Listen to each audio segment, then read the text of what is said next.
Jésus oint par une femme à Béthanie, Marc 14, 3, 9. La mise en place d'un complot pour faire mourir Jésus, Marc 14, 1, 2 et 10, 11, enserre ce récit, moins connu que le récit correspondant des autres évangiles. Matthieu 26, 6, 13, Luc 7, 36, 38, Jean 12, 1, 8. Mais il rapporte une parole de Jésus, ce qui est rare chez Marc. L'hôte, Simon, ne prononce pas un mot. Une femme survient dont on ne connaît ni le nom ni l'identité. Et elle oint Jésus d'un parfum de grand prix, sans un mot d'explication. De quoi choquer quelques anonymes qui s'offusquent du gaspillage sans chercher à comprendre la signification du geste. C'est Jésus qui en révèle le sens.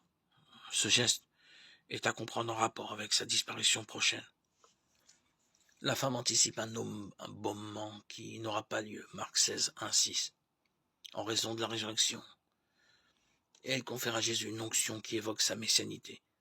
Oint correspond à Christ en grec et à Messie en hébreu, Mashiach.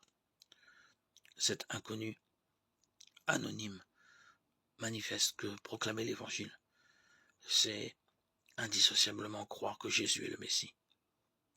Le souci des pauvres est une manière de rejoindre et de servir Jésus.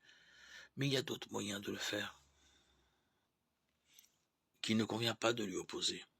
À la suite de cette femme, quel geste d'amour trouver à l'égard de la personne du Christ?